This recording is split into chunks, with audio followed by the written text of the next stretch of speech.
everybody, welcome back to the Manga Monday show. My name's Edgar. And I'm Ben, and I wasn't supposed to be wearing my glasses. Now you know you truly look like now. Yeah, Now the I world do. is ashamed. They had this perfect, handsome image of you, and now it was like stained by that. Hey, No, I feel the my same girlfriend thinks I look good with glasses, so there you go. I can't relate. I think you look great in All glasses. right, thank you. That counts. No Yeah, problem. Thank you.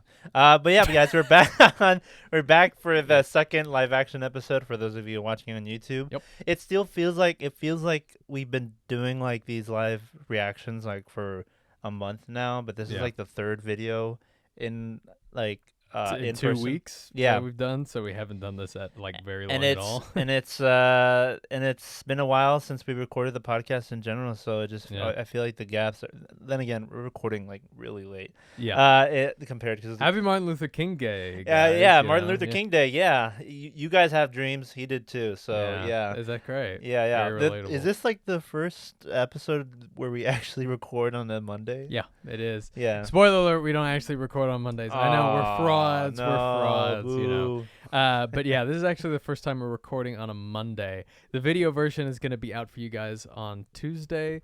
But of course, for those of you who are listening to the audio version, I'm sure this will be out before then. It's Monday one way or another, because we're yeah. definitely recording on a It's Monday. Monday somewhere in the world. Yeah, it's Monday. Actually, no, that's true. not how it works. Yeah, I was that's like, how it works. No. Maybe someone's reading Garfield and like he mentions Monday or something like that. Yeah, I guess. Yeah. So some upgrades this week, Edgar. As we said, every single week we're going to have some nice upgrades. This week, we got nice lighting. Some nice lighting going on in the background. Looks real nice. Yeah. Not just your usual white background. I mean, I already like what Ben got for us. This nice, room separator apparatus. It's a room divider. Room Yeah, divider. yeah, There you yeah. go. Really cool, really classy, and then like the purple, like the LED light. It's not just purple; you can change whatever color you want. Really classy. Yeah. Makes us look more professional, because we want to provide you, the best of the best, and it'll keep improving on from there. 1,000,000,000%. Yeah. So we got some news for you today. We got some, and we're gonna do a full review on the Spy Family season 1, at least part 2, more specifically.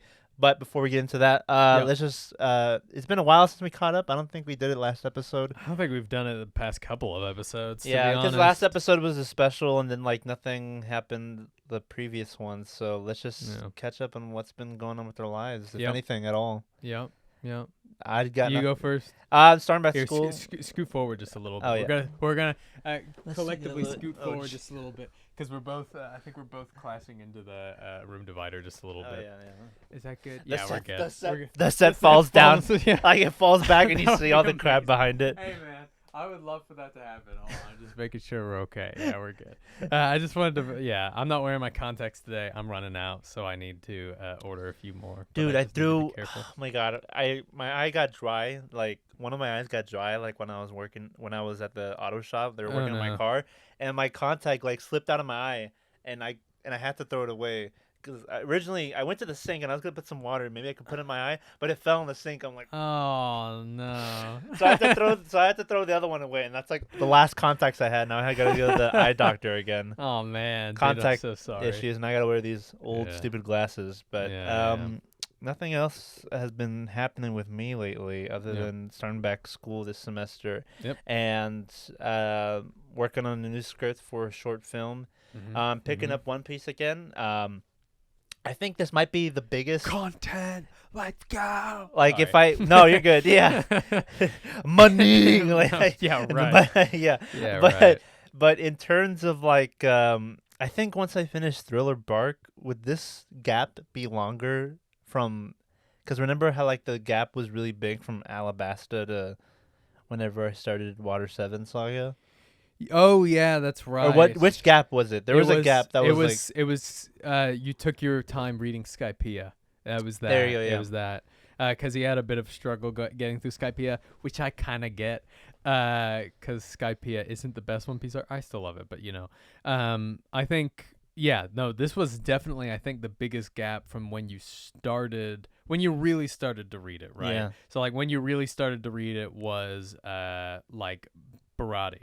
I think Barati was when you were like not fully on, but you were fully reading it at a steady pace. So yeah, it's been a while since we had One Piece, but I mean, I ran through Water 7 and Enies Lobby like real quick. Yeah. Like it was like the fastest I've read. I mean, I don't know if I was like, it was kind of like a mixture of like, let's get this going, but it was also like, man, this is like really good. It's like the most entertaining One Piece has been for me when I was reading that. So, not saying that it's not entertaining, but you know, you've heard people's grievances with Thriller Bark not being, you know, the best. Here it's really good in the end, so I'm looking forward to that. I would say Thriller Bark is probably one of the most, in terms of One Piece, right? It's still a great arc in terms of other animes and mangas, but in terms of One Piece, it's mediocre until like the last 20 chapters, and the last 20 chapters really hit. Yeah, really you always great. mention how it's your favorite panel in all of manga.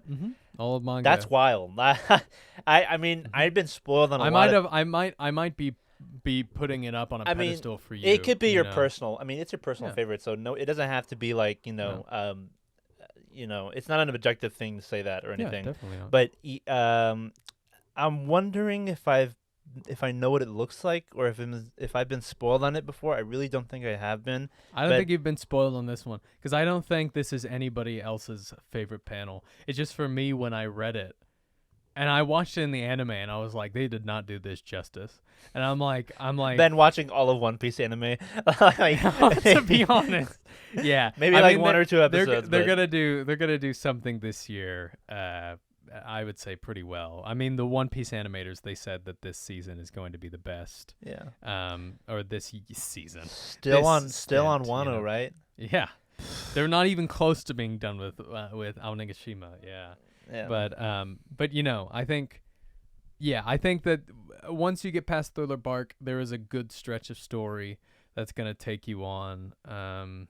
That's gonna take you on forward until the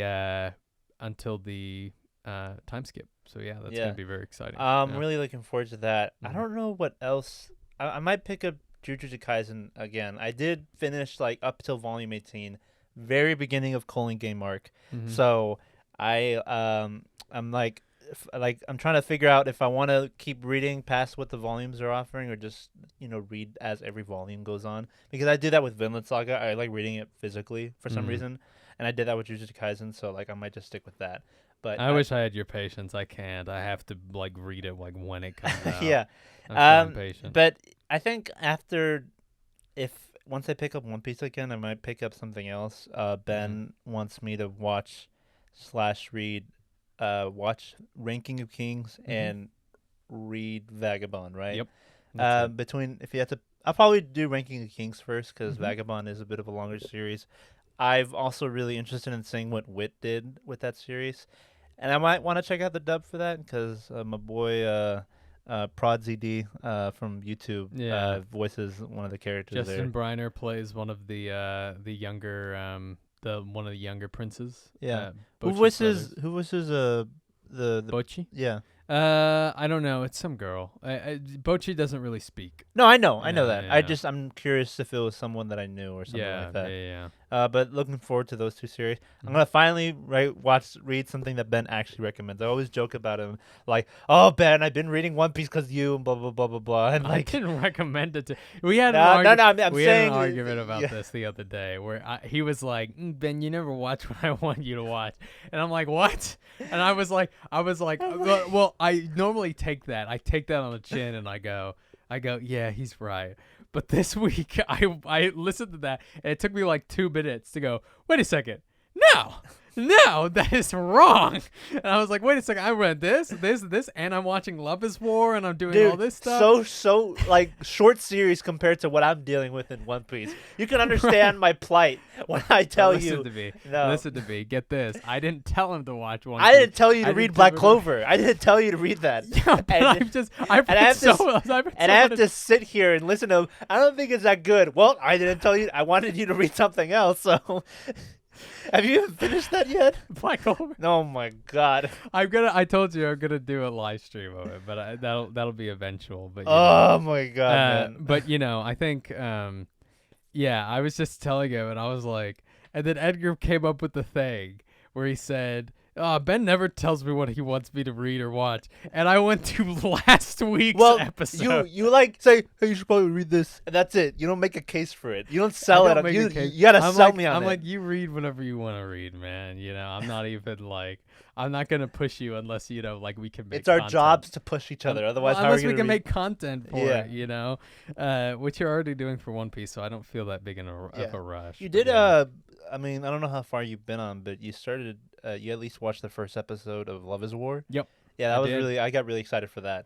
I did, and I watched the second episode. Oh, you did? Yeah. Yeah. Really good series. I recommend keep going because that's hilarious. Yeah, I'm gonna keep going. It's been a while since I've watched the first episode of something that made me, laugh very hard. Yeah. I will have to say that it's like I might have to watch it in sub and dub because it's just like it's so good in both. And both of them have their own little thing going on, It's because for sub, if I remember correctly, there's like a lot of text. Yeah. And I'm lucky that I was a veteran sub watcher by the point I watched this because it gives you, there's a character speaking, there's the subs for that. And then there's a narrator speaking over what the characters are saying. And then sometimes there's a text that says that, like a random text that's like on the episode, like, look, what day is it, or like what's going on or something, and that all three of them happen at once, and you're like if you're not fast enough, you miss it. It's one of my not dreams, but I would like to do it if I ever get in good with Crunchyroll. I would love to do do projects with them that are older dubs that need, or older subs that need dubs, like Tatame Galaxy. Why does Tatame Galaxy not have a dub? Tatame Galaxy is so fast that you have to pause every 5 seconds because dub series that don't have a dub. Yeah, and there's so many good old ones that do not have dubs, and Tatame Galaxy is one of those that I really think that they should do. But yeah, I don't know. I mean, they're very preoccupied with older dubs. I mean, newer dubs. So yeah, who knows? What about you? Anything else you've been up to? No, I took a little bit of a break from Berserk because I just finished. For those of you Berserk readers, I just finished Golden Age, and wait, Golden Age already? Yeah, I just need a little bit of a break. What is that? Wait, isn't that like in the middle of the story, or am I crazy? It's like chapter 98. You read that much? Yeah.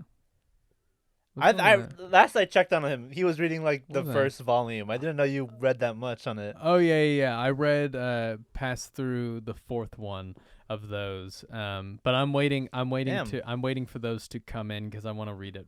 I was reading it digitally and I was like, this doesn't hit as much. Yeah, because these deluxe versions are very huge. You were talking about how they're like grimoires, and I really enjoy them for that. Yeah. But yeah, and something. It was one of those things where I was like, I knew this was going to happen, and you read it, but then later next week you're like, did that really happen in the story, or was I just hallucinating? Yeah. You know, and you're like, did the story really go in that direction? And then I read it again, and I went, maybe I need to take a break from the series, even though I just started, So I'm only on chapter 98. I got 200 something chapters to go. But I don't know. A lot of people say that the Golden Age is the best part of Berserk. I hope not. I hope it gets better. I hear it's one of, if not the best, but I hear it's still good. Yeah, it's still good overall. But yeah, it's funny because my friend Adam is reading it too, and there's just a lot of talk about the RIP scenes and about whether they're necessary, but there's a lot. I remember I think one of our first episodes on the Manga Monday show, we were talking about people's disgust with those types of scenes, and they were trying to cancel Berserk because of that. Oh, right. Remember that? I remember talking about that in the first few episodes. Just because he has it in his manga does not mean he condones it. I have seen those argument that people, but it's supposed to take place. Berserk is about probably the darkest story I have ever read, other than maybe H.P. Lovecraft stuff. I would say that it's dark, immensely dark. Yeah. But yeah, so I've been reading Berserk, and also I've been prepping just for a whole bunch of stuff this week. This week is so busy. Applying to agencies, just a lot of stuff. I'm gonna try and start uploading on my own channel this week, and it's been interesting reading the reactions. We haven't really talked about this on the podcast about our.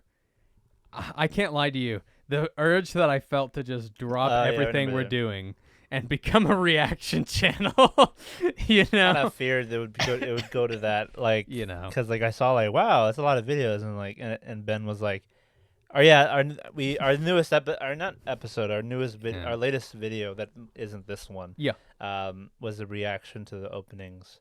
And I suggested before, like, what if we like watch like anime live adaptation movies just for the fun of it? Yeah. But I don't want to be like one of those like live reaction like channels. But like after that video was published and how so well it did in a short amount of time, then it was like, hey yo, we gotta maybe. And the comments under it, they were all great. They were all very supportive, and it was just like, wow. I was like, this is so wholesome. More of this, please. Yeah, and exactly. You're like, I don't know, maybe. I don't know, maybe. But we definitely will. I haven't seen like 95% of like the Chainsaw Man endings. Maybe we could do a reaction to that. There's a whole bunch of stuff. Like maybe we'll just do it like a routine where we react to just something like every 2 weeks, you know, whether it's a new opening, a new trailer, a cascade of trailers, all that junk. There is some stuff on that video that I want to talk about that's My Hero Academia related. Have you seen these comments, Edgar? I remember seeing one of them, but I don't know if I don't remember any of them specifically. So let's see. So this is a comment to our anime openings reaction, and one of the openings we reacted to was the new My Hero Academia season 6 second opening. Yeah. So first name Ray, last name C commented in regards to My Hero Academia. Yeah. Right. He said Yutaka Nakimura, in parentheses, the one who animated most of the opening's action scenes, who usually does the flashy animations for MHA. I did know that, yeah. Like in movies, Deku vs. Shoto, Season 2, Overhaul Fight in Season 4, etc. Our favorite parts, you know. Said he was busy during Part 1 of Season 6, but he may be present somewhere for Part 2, which he mentioned on Twitter. That'd be hilarious if like the second part was better than... I mean, it's still a good arc. Yeah, it's still very good. But, you know, generally people prefer the first, like the war arc. Yeah. But it'd be funny if it was like better animated and handled, like, you know. I'm just a little bit like, what? You're busy? You're busy? Yeah, stuff to do, man. You got other jobs. Like you got. You're busy. Hey man, not everyone. My Hero Academia. Not everyone likes My Hero. Maybe he just doesn't like it. Yeah, maybe he just hates it. Yeah. Well, then give him a raise. You know, like come on, dude. You know, One Piece has a similar. Toei Animation have a similar animator who like animated all the best parts of Broly and the best parts of One Piece, and everybody points to him and it's like, oh, like when they see him in the director title of that One Piece episode, they know it's going to be good. I know he's still around. But he was more well known back then. Sure. A very popular Bones animator, worked on Soul Eater and Full Metal Alchemist. Some of the best animation scenes were done by one guy. Wow. And you can tell his style too, and it's really good. Cool. Yeah, and Naruto is, I think their famous animator is like known for like the choreographed fight scenes in Naruto. Yeah. I just watched that's what makes me want to watch Naruto, because like I've never seen so much choreography in a fight scene, because usually it's just like one attack. Yeah. But like Naruto is known for like 50 moves in like 1 minute. Yeah. And you're like, how do you animate that? How do you do that? How do you like do no, man. But either way, props to those. Like, there's always like those like few animators that stand tall above the others and above the rest, and that everyone knows their names. I feel like I'm not there yet to where I know the names, but like if I want to get into like, you know, animators and like anime, I probably like need to know it. I can definitely tell them, like I can definitely see the similarities when I'm watching anime. Like, hey, that looks like that one scene from like another anime. But regardless, it's pretty cool. Yeah. Any other comments that stood out to you from the video? Yeah. So one of them was from Oscar Bergin. He said, basically, FYI, the staff of Vinland Saga Season 2 is mostly the same as Season 1. He says, I've seen some odd complaints about people not liking MAPPA take on the series, not knowing that they are talking down to the same people that made the first season. And yes, that's true. Yeah. That is true. And I commented and I said, yes, we know that it's the same animation team. But I mean, I in my opinion, it looks not like it's not like night and day. I'm not new saying episode it's like today, by the way. Very exciting. I haven't seen it either. But I'm not saying it's like night and day, but like it is. It's not the same. Like I mean, but it's aged over time. I feel like Wit. I mean, again, I know same animators, but Wit had like a glossier look in a sense. Like their highlights were more like Wit's always been glossier. Like you can see similarities of the change from Vinland Saga season 1 and season 2 to season 3 of Attack on Titan and season 4. Yeah, you know, it's very. I would say Mappa is like, I guess, kind of bleak in the way they draw hair and other things. Yeah, there you go. That too. The hair isn't as defined as Wit tends to do. And don't take this wrong. It's dull, but in the sense of color dull, not like it's dull in a bad way. It is different. It is 1,000,000,000% different. Yeah, but you know, I wouldn't go as far to say that it's like not good. No, that was never my argument, even though I might have accidentally said it that I don't way. think he was he was saying other comments. I don't think he was talking about you. But for this season, I mean, we have only gotten one episode, so it's really hard to make so they might do, you know, awful animation halfway through the season, and then we have a different conversation, you know. I mean, I don't see them. There's no room or like no chance for them to do that unless they're just lazy, because this isn't really an action heavy arc. There is one part that has a lot of action. Well, towards the end, yeah. But not nearly as enough as the next few arcs will be, which I hope they like push 5 years back just to do that, please, because I would like those to be top notch. Yes. But that's asking a lot nowadays. So what are you gonna do? Yeah. Definitely. But I'm really looking forward to that series, to Vinland Saga. We were also watching Nagatoro. Nagatoro was pretty good. Oh yeah, I saw the first 3 episodes are already out, and I was like, yeah, the second episode came out really quick, and the third came out really quick too. I'm also watching another show. I haven't seen the newest episode, but Tomo-chan is a girl. That one's pretty funny. That's pretty good. Yeah, it's like when there's two best friends, and then like a guy like doesn't really treat his best friend like a girl because she's a girl, but she's kind of like boyish and like really like, you know, physical and like isn't like not karate, but she's in something, and he's like, yeah, you're your best buddy, huh? But they like slap each other, and then she's like, I like you, and she's like, I like you as a friend too, and she's like, no, that's not what I wanted. Like no, it's pretty funny. Like I like the concept. That's good. It's a pretty good concept. Yeah. You know what I really want to see?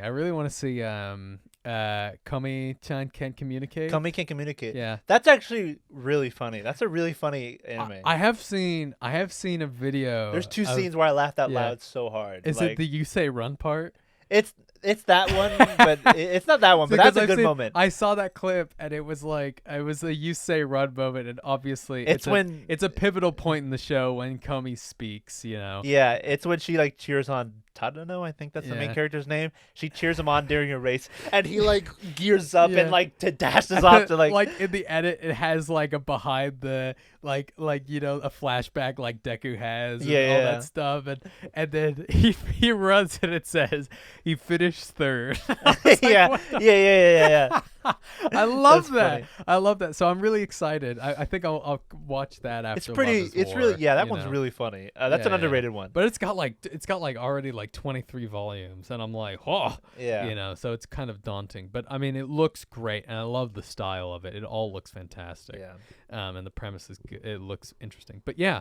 Other than that, nothing much. That's basically it. Yeah, we like watching shows. What can I say?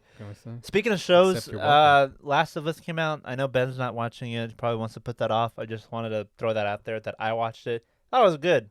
You know, I have my grievances. I have my worries still, but I like Pedro Pascal. I love Pedro Pascal. I like the creators of Chernobyl, and when I heard Bella Ramsey was good in Game of Thrones too. Yeah, she was great as Ellie. I didn't really agree with her as a choice for Ellie when they first announced it, but she grew on me fairly quickly. I think she's a great choice. It's pretty impressive. If y'all haven't watched it, go check it out. But if you're like Ben, who really is worried about how they would handle the next part 2 to be specific. Just realize, guys. I understand that. Just realize, guys, I was in love with the first Last of Us. It's not like my favorite video game ever, like people were like saying. I think it's one of the best stories in video games, I will say. And it's a very gray story. However, when the second one came out, it was like during the height of the pandemic, and I played it, and I don't think the story is necessarily bad, but I think it is the worst video game I've ever played. In the sense of it made me depressed. I was like, I am so sad, and I don't want to play this. What's the opposite of rewarding you when you're playing a game? It's like punishing you for like doing things. It punishes you for liking the first game. That's what I'll say about it. I wonder if I was an interviewer, and I was interviewing Neil Druckmann, if they were to pick up, they're obviously gonna do the second. They're gonna do the second. They're gonna do the second part. I would like. I don't know how they're gonna handle that at all. But if I was an interviewer, I'd give him. I don't think Neil Druckmann cares. I think he'll just do it. No, I mean but I would ask him. I like to see how his mind works and say, it's obvious that people don't 50-50 at least. People don't like that game, or they hate it, straight up hate it. No, it is 50-50. There's a good amount of people that like it. The fact that it won Game of the Year is absurd. Yeah. That is when you look at the list of Game of the Years, I technically agree with all of them.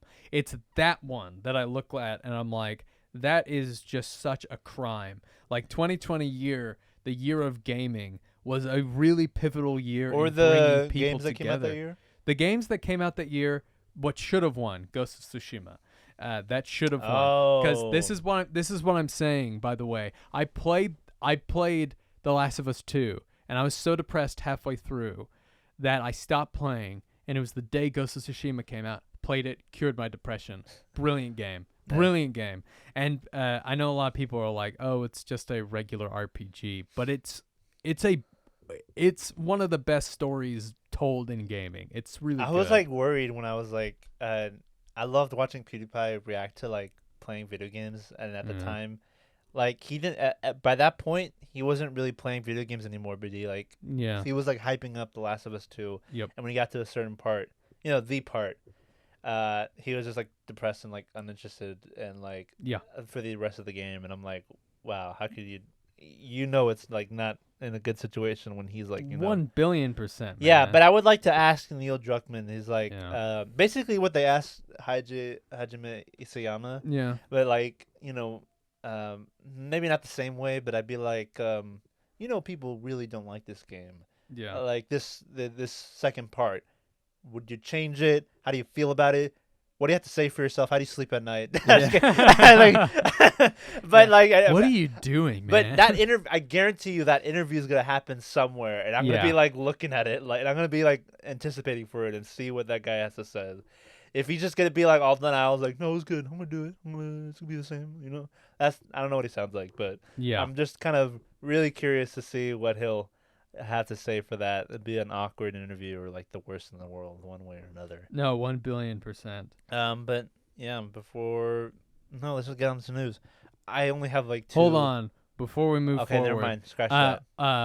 Before we move forward, because I'm not done with this conversation. Oh no, yeah, go ahead. The ending of The Last of Us 2. I stopped it, and then I watched the ending, and I was like, this ending, I hate it so much. I hate the ending of The Last of Us 2 so much because Ellie, spoilers, by the way. Ellie murders and murders and murders hundreds of people to get to Abby so that she can kill Abby.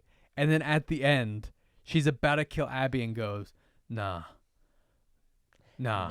She and then she gets flashbacks of Joel, and she's like, Joel wouldn't have wanted me to do this. And I'm like, but you already killed people, and worse, you killed dogs, right? You killed people. Forget people, dogs have died. And a lot of people are like, oh, it's because, a lot of people will say, oh, it's because you hate Abby, it's because you hate women. But it's no, it's because I genuinely care for Ellie, because I really, really like Ellie, because I played as Joel, the person who murdered hundreds of people to keep Ellie safe. Yeah.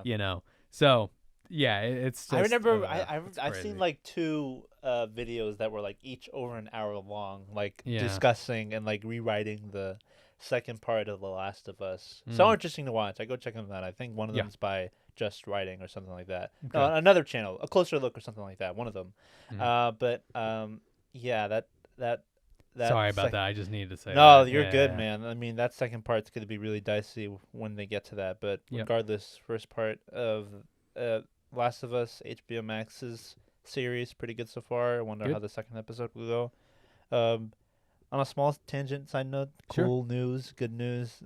Better Call Saul won the Critics' Choice Awards for Best Drama Show. Yeah. And Giancarlo Esposito and Bob Odenkirk both won Best Actor. At the Golden Globes? No. Because I don't know about how's the Dragon won Best Drama? At the Critics' Choice Awards that happened last. Okay. I think they're a bit more, if not prestigious, a bit more respected and taken seriously than that. The Golden Globe, nobody takes the Golden Globe seriously. Even though I will say the two people who won Best Supporting Actor and Best Actress from Everything Everywhere All at Once, brilliant. That speech they won again. They did. Ki-Hu Kwan. I don't know how to say the name correctly. Apologize. Ki-Hu Kwan and Michelle Yeoh both won the same awards again for Critics' Choice Award, and it won Best Film.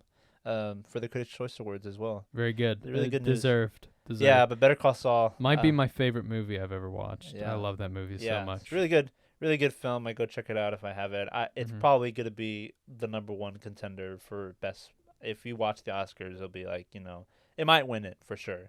But yeah, that's all I got to say about that. Let's just dive into some headlines. Again, very few. Either not a lot happened, but I've kind of forgot that I have to save headlines. I've been kind of on a social media unbinge or on a social media diet where I usually get my news headlines from is from Twitter. So I have been on Twitter for a while. There you go. I only have Why don't you get us started then, bud? I only have 2 things right here. Let me just get my phone that fell down somewhere on the floor. Oh, did it escape? Yeah, it escaped from me. It escaped. Mushoku Tensei is gonna get a mobile video game. You're gonna play that stuff, right? Yeah, I know, right? I got it right here. The name. It's not a mobile video game, but it's an RPG. It's called Quest of Memories. It's coming soon, I believe, sometime this year.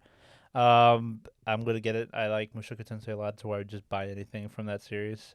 But I'm not a big follower or believer in anime game adaptations. They usually don't go really good. They're either very niche and they can be good, but they're not very. Dragon Ball is the only one that I'm it has the best video games out of all of them. I mean, you don't have Even to though try, Dragon Ball has some stinky ones. You don't have to try that hard. It's just fighter games. That's all you got to do with it, pretty much. Well, the last one was an RPG, Kakarot. Really? Yeah, Kakarot. You play through the entire Dragon Ball Z story. It's really good. I know that. Yeah.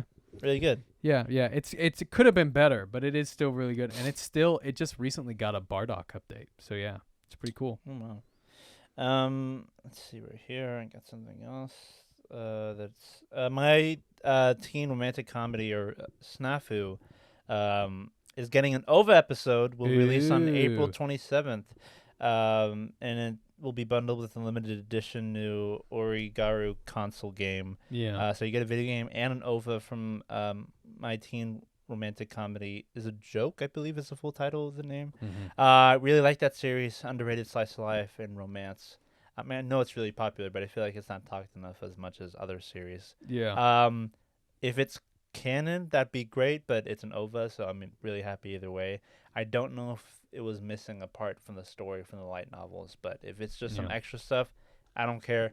I'm gonna be watching, and a new video game would be pretty cool as well. And lastly, I got Kodansha is ending semi-published manga distribution worldwide. This basically means that there will be no legal way to read certain manga moving forward. This includes stuff like Eden Zero, along with other series. It's kind of weird. Don't know why they do something like that. Didn't we And then they will berate us for doing illegal things. And they'll be, this is how we get them. This is how we get them. And the age of pirates began. That's why you were saying. Yeah. What did you think? I was like, that's why I see in all these comments that are I'm gonna be the pirate king. Yeah, now, exactly. Because they're about to pirate it. I see. Yeah. But this is what they do, Edgar. They go. Well, we're not gonna release it to any of you guys, but when you guys do see it, illegally, we'll get you. Yeah. That sucks. Didn't we like Eden Zero is popular too. Yeah. Why do you do this? Why are you doing this?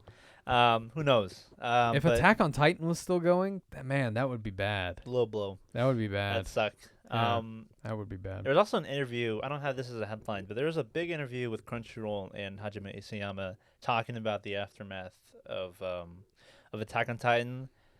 He would like to do some spin-offs. Don't know exactly what that means, but there's still stuff in the story of that world that he'd like to get into.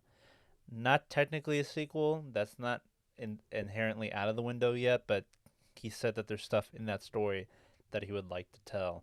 Nothing specifically. But he feels like, more supported now because, people have not forgave him, but you know what I mean? After that New York panel that he went to, he kind of had another pick-me-up juice, not the world doesn't hate me, you know what I mean? And we technically never did, at least not the non-toxic At least ones. not the, dude, come on. I love you, Isayama, but you can't look on Twitter and see, oh man, these people hate me, Hey man, not even Twitter. He checked his mailbox and people were sending in. Nobody cares if you write a bad not nobody cares. A lot of people cared about Attack on Titan if you write a bad story, but what people really care about is if you're ignorant and you write a bad story, right? Yeah. And he definitely wasn't. I mean, we were talking about Neil Druckmann earlier. He's more on the ignorant side. Like Neil Druckmann, he's like, oh, it's because they're all conservative man babies, and I'm over here as liberal as you get, and I'm like, what do you want? What do you want from me? I just don't like it. But we have gotten to that age where it's like there's a lot of storytellers who have become, if you don't like it, it's because there's something wrong with you, right? Yeah. There's a lot the of She-Hulk creator is very much like that, No, you're right. There's a lot of it feels like you can't take criticism anymore, and if you do, you kind of lower yourself down.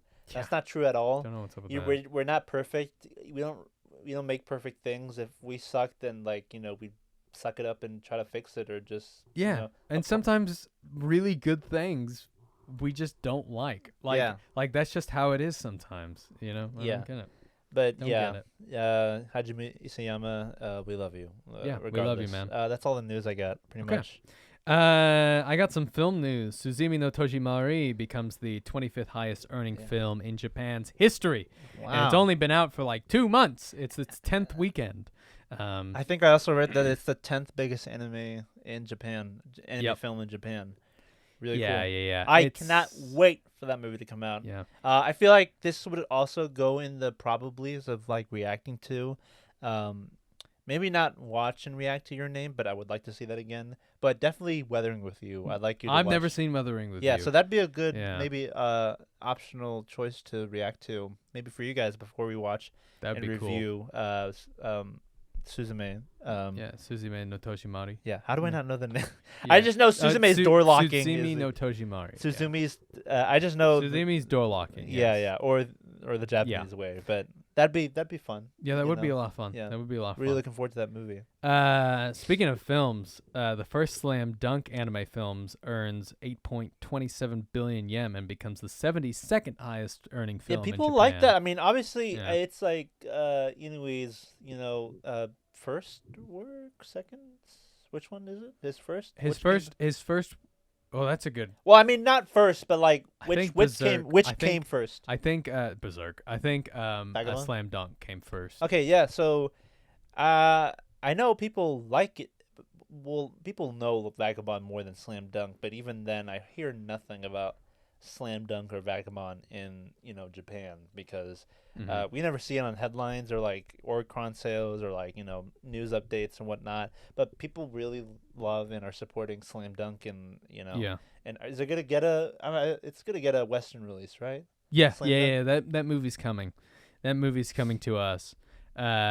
So yeah, I mean that's gonna be interesting. We're gonna have to be careful because we're gonna have to see where this film takes place. Because I don't think we could just go straight up watch it. Yeah, I don't want to go straight up watch it if it's in the towards end of the story. the end of the story. Yeah. But if it's the beginning, why not? You know, Yeah. why not we go watch I don't it? think it is though. That'd be weird. I mean, I don't know. I really Well, have no knowledge. I mean, the of... series finished. Like, it had a finale, so we don't know. Okay. You know, Inoue has been done with that manga for a while. That's why he's writing Real.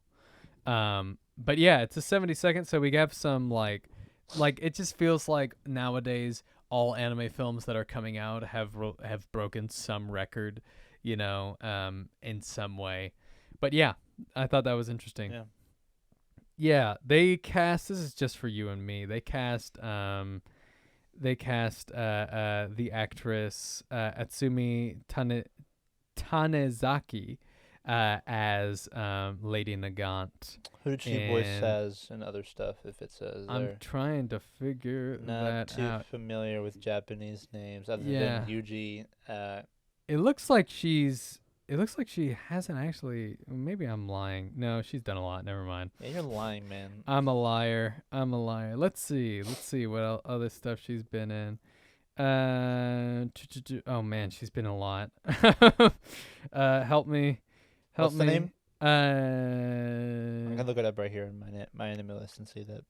She plays Nikki in Dr. Stone. Who's Mickey? Nikki. I don't know who Nikki is. Man, you like Dr. Stone. Maybe this shouldn't have been a news segment. Well, if you know who it is. Just Lady somebody, Nagant. Cool character. Yeah, cool character. We've already. I still haven't caught up with my hero in the anime, but did we already see her yet? Or No. Oh, actually, yes, we did. We did see her this week. I haven't watched the new episode, but it takes place in Tartarus, so we do get to see her in this episode. Tartarus. I thought this was about heroes, not Greek mythology. Not Greek. There are heroes in Greek mythology.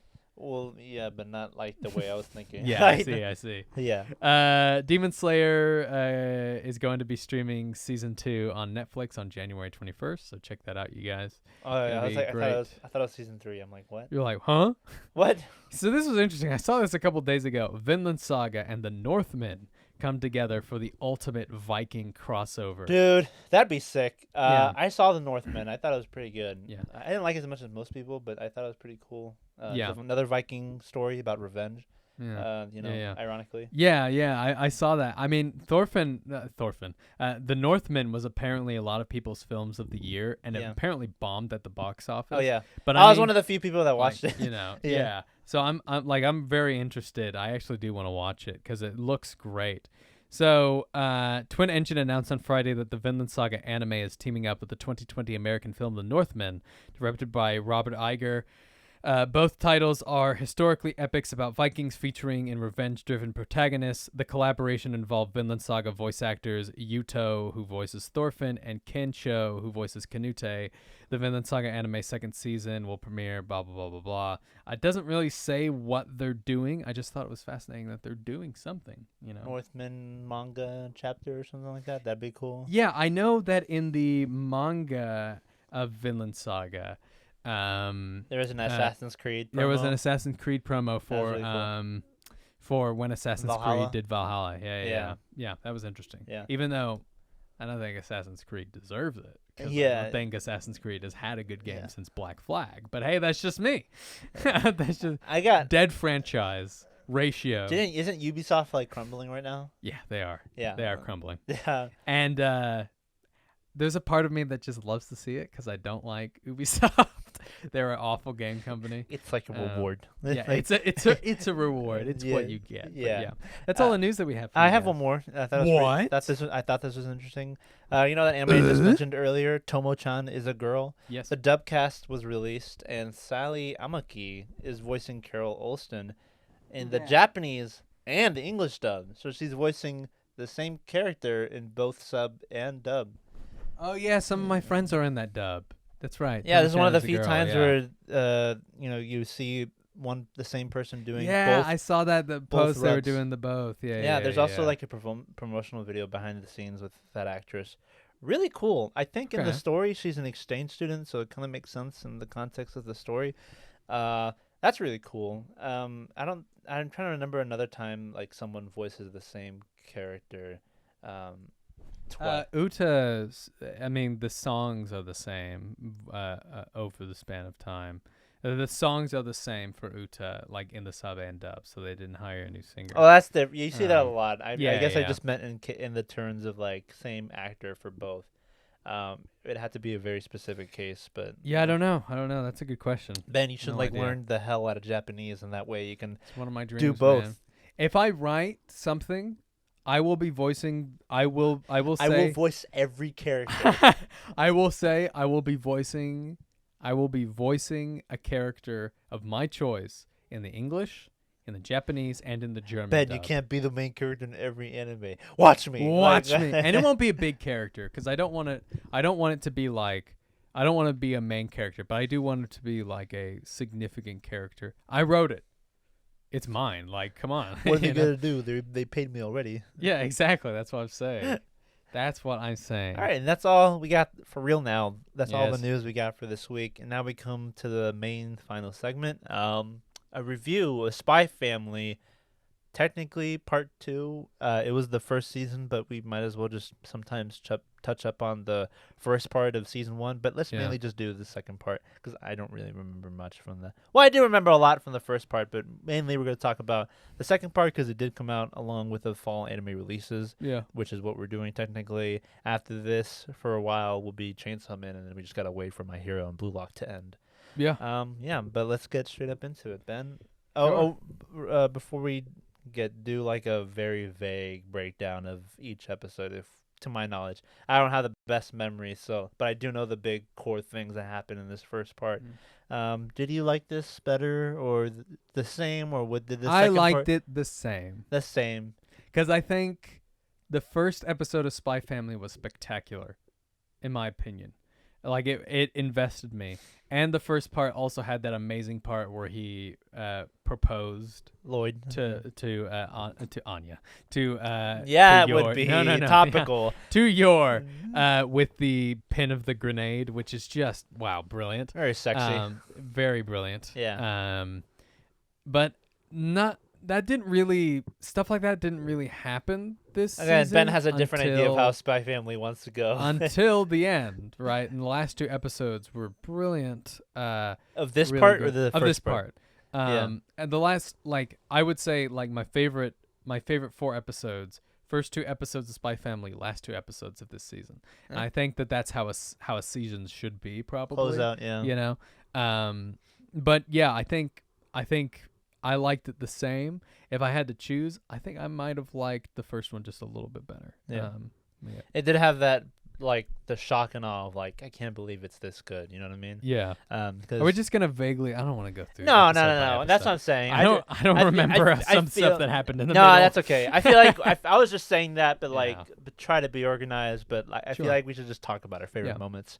Yeah, let's just do, let's just jump all over the place. So we start the season, with the dog. Right? Yeah, we get introduced to the newest in the That dog is cute. Final, Bond.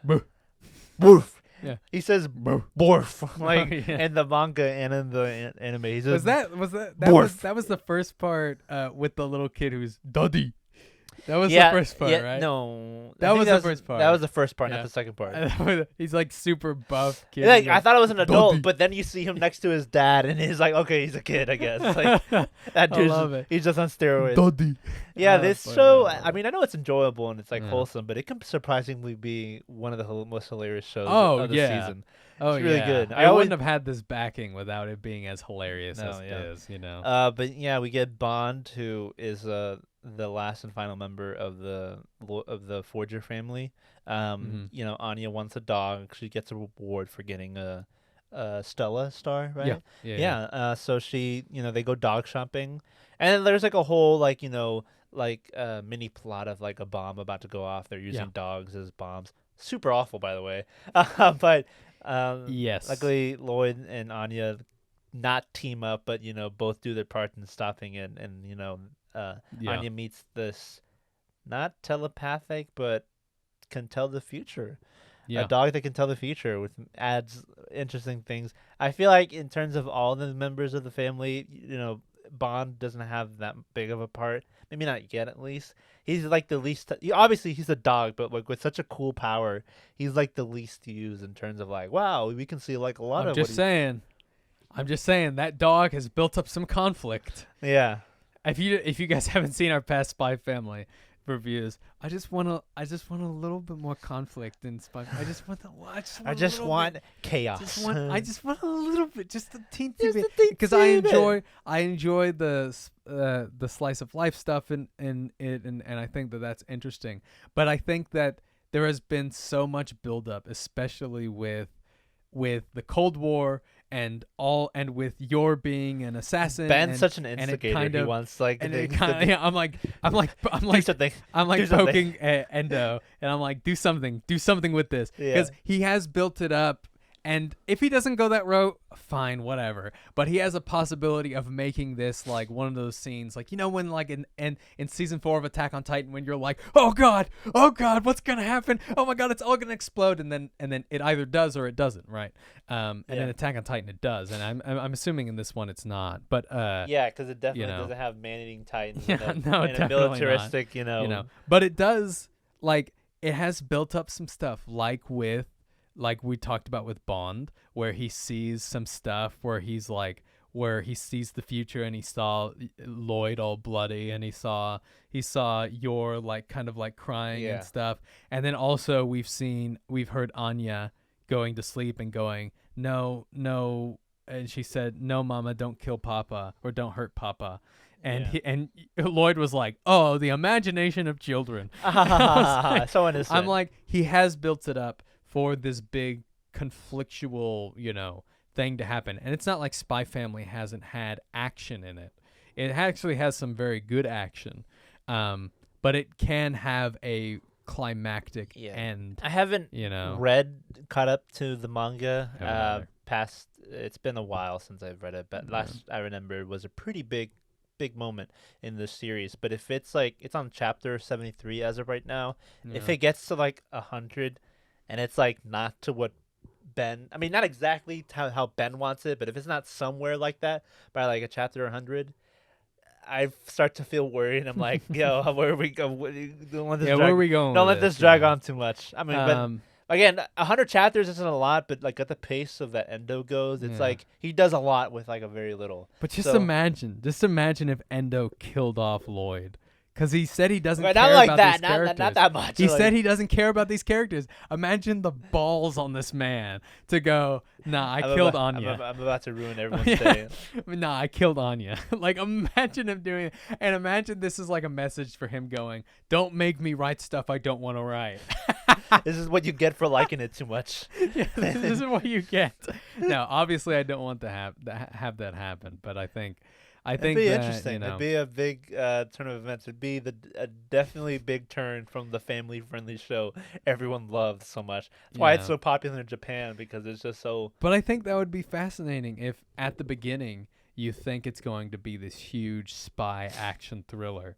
And then it adopts a family-friendly, and then it turns into both. When it comes to any Cold War story, even in the West, it always ties in with the theme of brink of disaster. That's not really a theme, but always ties into something like it could go wrong at any minute, any second. I remember I was watching Bridge of Spies, which is like about the Cold War and about like two spies getting exchanged for each other. Like anything could go wrong and cause a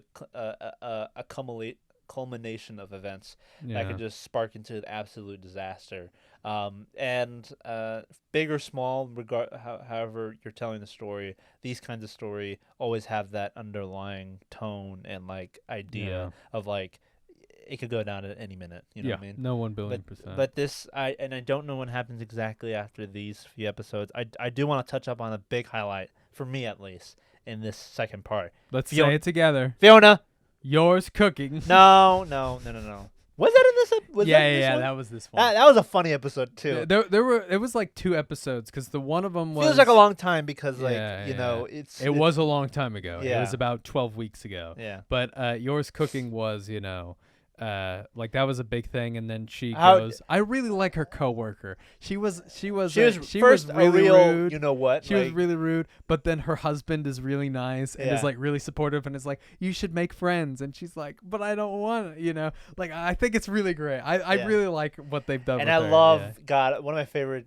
I mean, people hate him, but like I think Yuri. you only grow up. Yuri, he comes up, he's like, "Oh man, this is so good." It's like absolute garbage, and he's like throwing it up at the same time. But that's all he's used to, so he prefers his like his I was about to say wife. Yuri scares me. Dog. I mean, he's so funny. He is really funny. He's but really I'm like, you're a little bit too attached. I'm afraid for you. Oh man, I like it. Yeah. I love it so much. That was a really good episode. Yeah, we did get that one in that same episode. That one where Frankie fell in love with someone.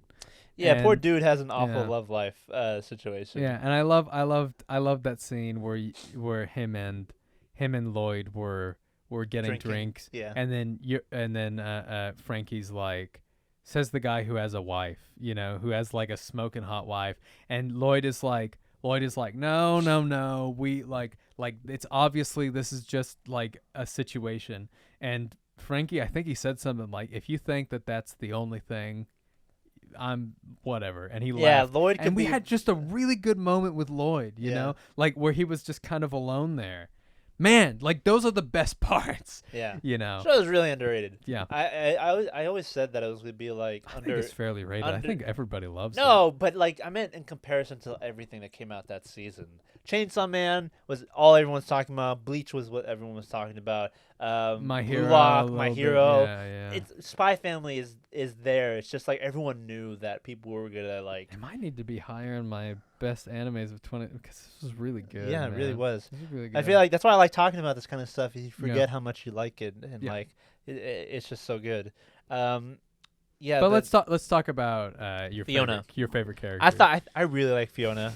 Or is she your favorite character? Nightfall? No. Nightfall, But I mean, she was a highlight of this second part. Okay. Because she's so hilarious. Yeah, she's great. like such a 180 character. You're like, oh, she's just like really cold. I just never seen anything done like it before. Like somebody who's so dead in the face, but is so like ada or sugoi in the behind. She's like a tsundere basically, or like a yandere. She's kind of both, where she's like, I hate everyone in this world, but you.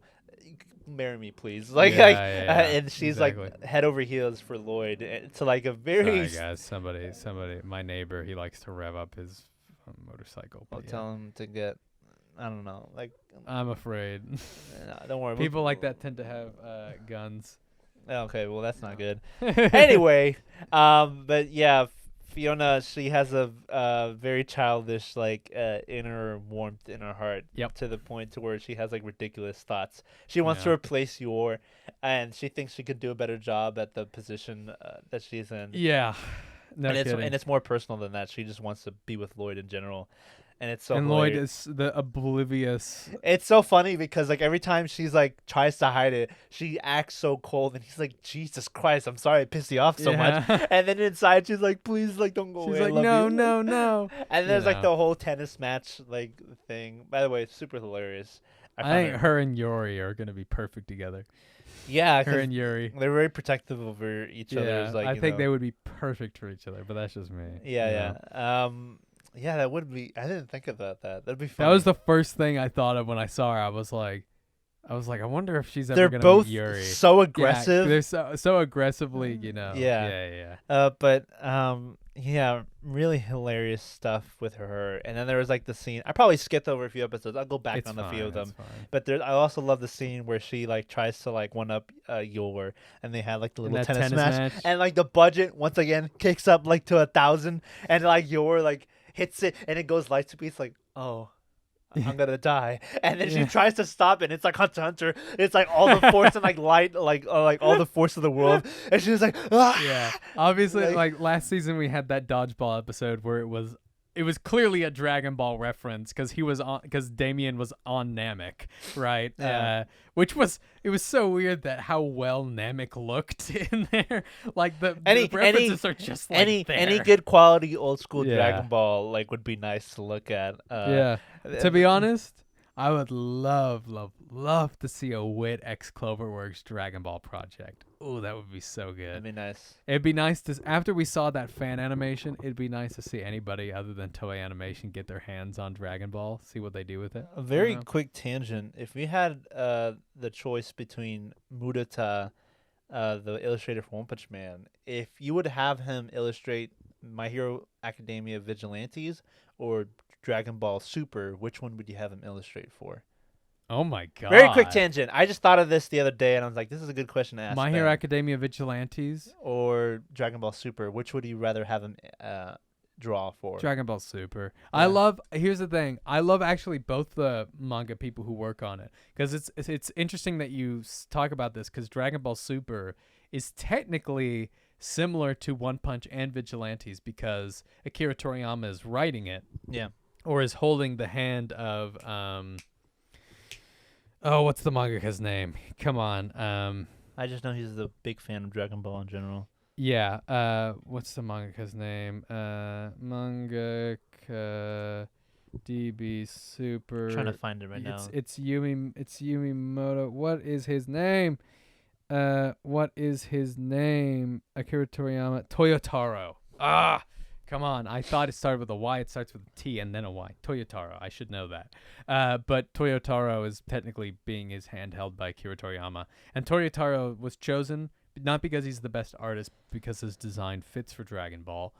Vigilantes, however, I think it was interesting to see how much it got more similar to Akira Toriyama's work, because I think it's written by a guy named, or it's drawn by a French artist called oh shit. Hey guys, sorry about that. We had some technical difficulties, but it'll all be figured out in post. I hope you can forgive us for that. All of that jazz. But as we were talking about Dragon Ball Super or My Hero Academia Vigilantes. I actually like Vigilantes' art style, because eventually it got there to Horikoshi's style, and arguably Vigilantes might have the best arc in My Hero as its final arc. It's a really good final arc. So I would choose Dragon Ball Super, even though I like Toyotaro and I think he gets better with every chapter he draws. I just think that, like, the villains that Murata, yeah, the villains that Murata draws is like, they're Dragon Ball-esque, man. They have to be inspired by Dragon Ball. Yeah. You know, so, like... Probably would fit better for Dragon Ball Super. Fit. Yeah. Just a small tangent. I thought that was an interesting topic to throw out there. Agreed. But Fiona, so... Yeah. So really great. Yeah, she was really hilarious, funny. animation, and really high budget. And then, like, obviously her tennis racket broke whenever she tried to counter yours hit. Yeah. Really funny. And then she, like, drives off crying. Yeah. I just love how 180, like, how 180 her character can be whenever, you know. Yeah, it was interesting because I think that's the first time we saw her be, like, you know. Openly. Yeah. But we also see, like, I've seen this so many times, yours little, like anxious dance. Oh yeah, that was like the one. Yeah. The number one trending thing. Like we're doing like the little cutesy like tour. Do that again? No. I'm not gonna do it again. No. Great. Ben's gonna make an edit out of that or something like that. No. But yeah, there's also the episode with the kid with the Stewie head or haircut. You know what I mean? Like the really Edgar Allan Poe looking face. You know what I mean? Like the weird one with the bowl cut and like the... It was a one kid. Of Damien's friends? Yeah, not really friends. He was just a classmate. Look him up. He's in one of the episodes. It's not that memorable of an episode, but it is pretty funny. It's when like Damien's father's company buys out another company, and like the kid is like, "Oh, I'm not gonna be able to go to school anymore because my dad's gonna lose his job. Goodbye, everybody," and everyone gives him a good send off, gives him like gifts, and like.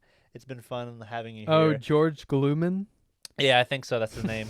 And then what happens is like the kid is like, "All right, Dad, we're not going to school anymore." He's like, "What?" He's like, "Yeah, they bought us out.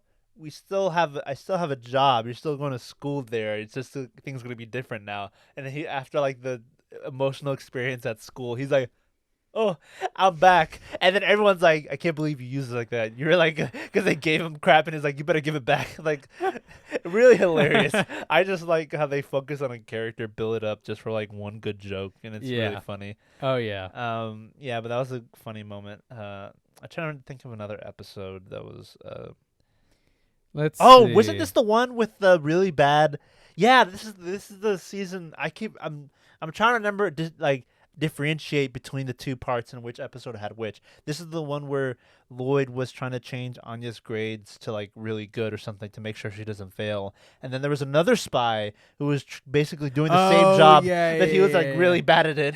And It was really hilarious. That one. He's like, I am something. He's like trying to one up Twilight. He doesn't know Twilight, but he's heard of him. He's like, I am Midnight or something, or something like that. That's no Daybreak. Daybreak. There you go. Daybreak. Really funny. Yeah. God, he looks so stupid, and he was like getting away just by this. And then Lloyd has to undo like his sabotage. You know, like he doesn't. He's like, you're gonna walk in there with that, and he back up. Hello, sir. How are you gonna get through here? We need some identification. Oh, I don't have one. I'll just slip on by. And then Lloyd comes up, sir. Did you drop this? And he's like, oh, thank you. That idiot just gave me a fake ID. I can't believe it, or something like that.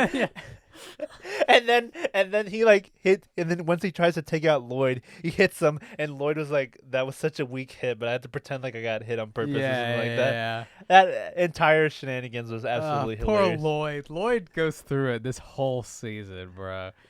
Oh man, poor guy. I think the most memorable moment is like the one episode you talk about specifically with him and your such a good episode. The episode, The Role of a Mother and Wife. Yeah. A big theme of this part is the insecurity that comes with Yor and being a mom, right?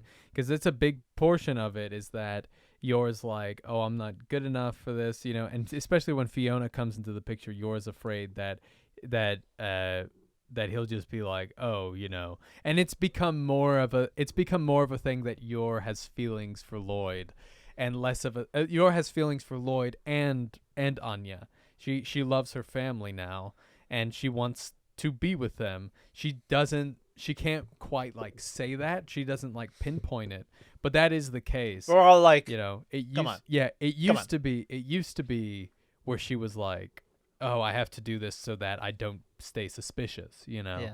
But now she's like, it's because I genuinely care for them. But everyone is so like into their business because like once they see Yor kind of down and about thinking about her own thing, but people are thinking, oh, he must be mistreating her or something. What an awful husband. Yeah. He must be a spy. And I'm like, what? And I'm like, or something like that. Or they said something. We're going to report it to like the something police. And I'm like, how can you not like mind your own business so Lloyd doesn't have to do so much work? Not in a Cold War society, you can't. You know? Man, but it was so hilarious how like Lloyd has to like, oh, fine, I guess I gotta do normal things for a day so people don't suss me out. Yeah. But and then they go on a date, which is really nice. Yeah, they do, and Lloyd is like, what I love about it so much, what I loved about that episode was Lloyd. He began to see it as a mission, right? Because we've seen at the beginning of the series that Lloyd was with intimate relations with a woman, right? Various women, yeah, right? He was with one, and then he just went, okay, yeah, we're done, by the way. And then she was like, hey, where are you going? Like, this guy who she'd been with for probably like 6 months is just like, okay, bye. Something he's very experienced to just like taking a woman and just throwing her away for the sake of the mission. He was like, so I have to make sure I gotta play it smooth. I gotta play it as Twilight, you know. And I'm glad that the mangaka went, I'm going to put this idea in this character's head and then he's gonna get punished for it. Any thoughts that are any less than honest, you can't earn, you know. Because what the mangaka could have done is it could have just gone off without a hitch, and then Yor and Lloyd could have had this fake relationship, you know, that Yor thought was real and Lloyd didn't, which is not what the story is. It has to be earned. And when Lloyd goes in for a kiss, Yor, of course, kicks the utter living heck out of him, and he goes across the entire bar. And then he lands. He's like, "Whoo!" And then he's like all about to pass out. He's like, "Jesus Christ!" He's like, "Oh my God!" Like, how does he not know? You know, how does he not? My wife kicks much harder than like a normal human being would.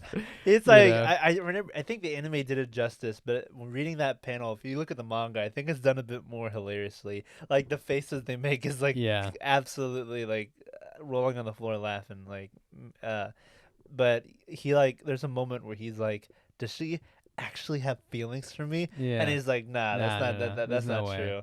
But it's a real good moment between them. I mean, the best moment of that episode is what happens after, is when he's like resting on her lap. When he's resting on her laps after he's passed out, and then he basically tells her, and it was really nice. She was like holding him and stuff like that, and she was still drunk, obviously. Yeah. And he not good enough. Like. Yeah, and he just tells her. She tells him what she feels, and then he reassures her that there's nobody better at this than you. Yeah.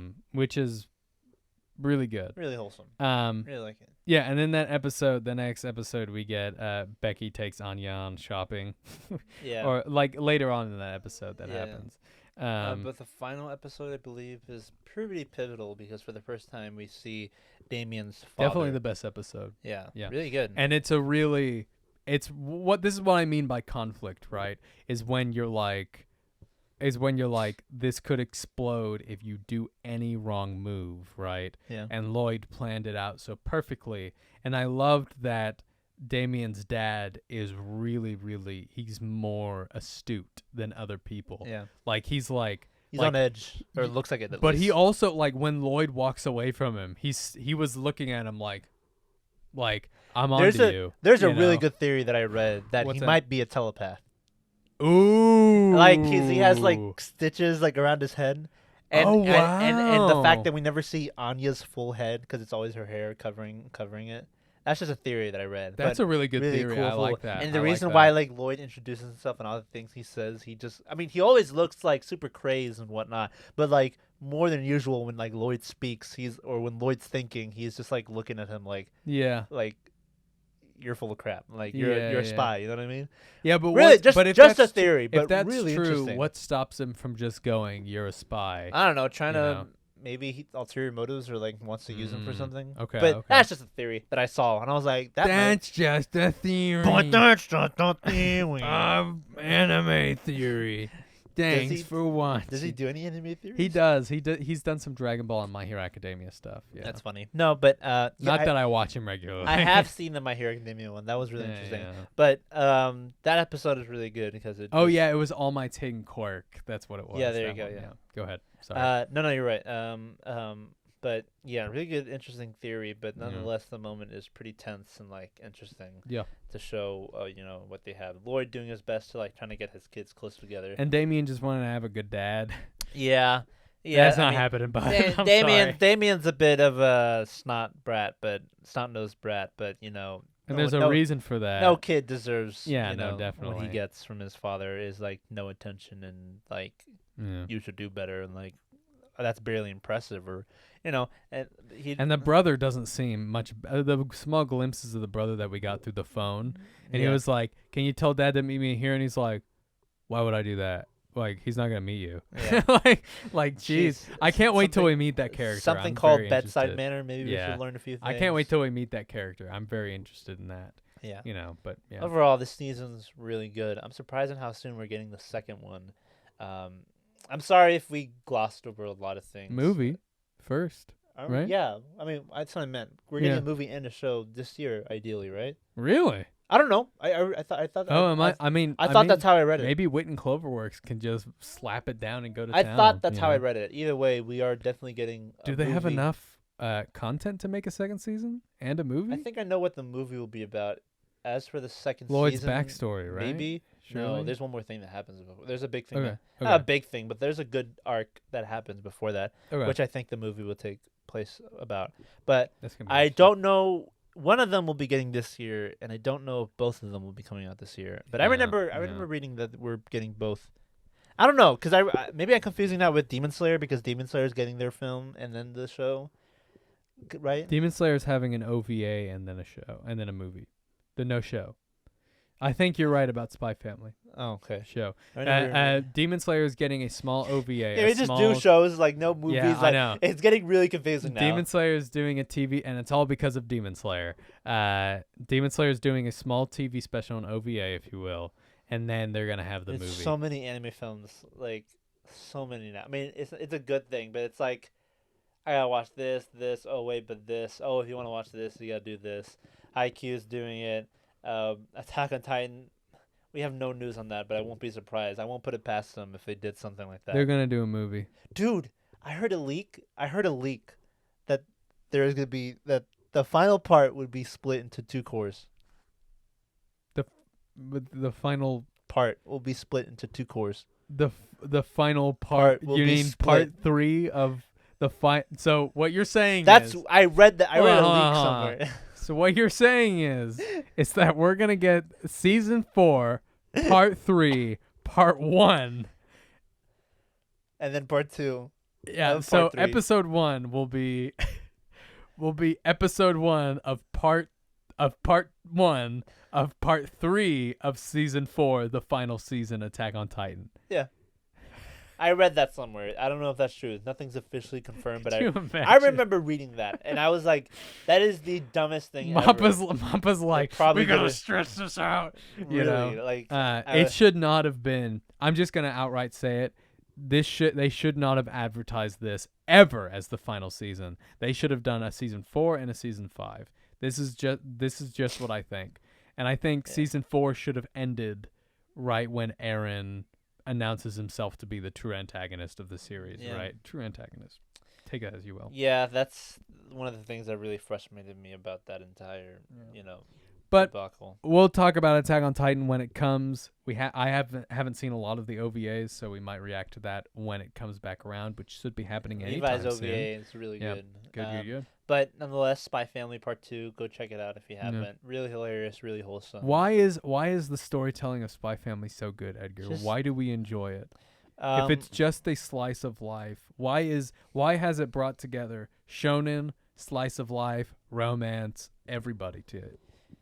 All of Japan has rallied side by side. It's very easy to watch. It has that, and as for the West, it has that really anime feel because it's not in Japan. Yeah. And it's very like tangible in terms of like what the world looks like there. And it puts a hilarious and very unique cast together to where any character you're watching is very fun to watch. And it's wholesome in a sense to where like anyone, you can show your parents this. My mom saw like a poster of it, like that looks fun, or something. I don't know what she said, but she said like, "Ooh, what's that about?" Yeah, my dad bought the first volume, and I was like, "Dad, really? I own every volume. Just come upstairs and get it." Yeah, yeah, but like it's enough to where like you can show your parents it, and it puts like all these characters with very unique traits and sometimes skills and abilities, and puts them in very funny and like very like random scenarios to where it makes it like 10 times as entertaining as a regular show would do it. And it has a very serious background happening within the story, a very serious plot thread happening in the background is what I meant to say, because as Ben says it and as he hopes for it to be, like, it could get very serious real quick I say if done correctly or if done the way we want it to be, but it kind of seems like it's going to happen because, again, as I said before, it deals with like a Cold War aspect, and those stories tend to happen that way. But it's just all around very easy to watch, entertaining, and it's like a good starter anime. Yeah, like it has that factor, very specific factor that's really hard to describe, but it just has that. It has that it factor. Yeah. Really good. It's got the it factor. Yeah, exactly. And I can't wait for more of it. And I'm probably gonna pick up the manga again because it's just an easy read and it's such an interesting read. Yeah. And it's really hilarious. Go check that out. And we're almost wrapped up with the fall anime season for right now. Next week we got Chainsaw Man. Ben needs to watch like a few more episodes. He's read the manga, but I gotta watch like 5 episodes. Oh, they're good. It's a good show. Yes. You won't have much trouble getting through them. Really good series. We'll do our review of how the first season went. Yeah. And we'll be looking forward to that some more. And we'll probably do small updates on how our Blue Lock and My Hero reactions, but we'll definitely get those full full reviews for you guys once those come to a close. And then we might do a Vinland Saga review. No, we're gonna do a Vinland Saga review when that Come ends. on, there's no way. We'll just. There's no way I can't shut up about that. We'll just be talking about it as it goes on as well, of course, because it's just that good. Because it's my favorite story in all of anime and manga. It just is. I love it. Yeah. It's great. More than One Piece. Yep. Let's go. One Piece for the L. One Piece for the L. No, One Piece was always behind Vinland Saga, but you know. Before we leave, Edgar, just a couple of things. Last week we couldn't decide on the 2022 anime of the year. Yep. So we asked you guys. In 2022 had some amazing animes, but which one was your favorite? Comment for others. So, in last place, it's a tie between Love is War Season 3 and Bocchi the Rock. Wow, y'all 7%. Are so wrong. Y'all are so... Yeah. Bunch of... 50 votes. 50 votes. Bunch of, what do you call it? Bandwagoners. Suck-ups. Watch more anime. Yo, chill out. Chill out, dog. In third place is Demon Slayer Season 2, 9%. Okay. In second is Mob Psycho 3 with 28%. Oh, yeah. This is what I told you. We probably shouldn't have put Chainsaw Man in. And then in an overwhelming victory at 50% was Chainsaw Man. Yeah, we probably should have. However, Mob Psycho was tied with Chainsaw Man for a long time. Like, it was neck and neck, but these past couple of days, Chainsaw Man has just taken it. Yeah, we probably should have left Chainsaw Man out. But hey, I mean, we agree. Don't worry. We got some comments on here. Skyth9734 says he really liked Attack on Titan Final Season Part 2. Yeah. And he really liked Bocchi the Rock. So a man after your own heart. Nice. Tenru Unito said Bleach reigned supreme last year, which gotta completely agree with. And then Hunter Hutchinson talked about what we talked about today. He said Spy X Family was his favorite anime of the year. Nice. So yeah, make sure you guys comment on all that stuff. We always try and leave a poll once a week, and we can interact with you guys, hear your opinions, all of that stuff. If you are more interested in the Manga Monday show, we have so much stuff going on all platforms. We just started a new TikTok. Our Instagram is always going wild. YouTube, we're always doing stuff. And, of course, we are always on all podcast sites, Spotify, Anchor, Apple Podcasts, all that stuff. If you want to see more reactions from us, put that in the comments below. Let us know. If you really liked our opening reactions, maybe we'll react to the endings of those same animes as well. Maybe we'll react to other things. Just don't expect us to become a reaction channel. Yeah, we're going to be reacting to us reacting to stuff. Yeah, that'd be great. Let's do how we reacted to what we reacted to last week, and then we'll react to that, and then it'll just be this never-ending spiral, you know.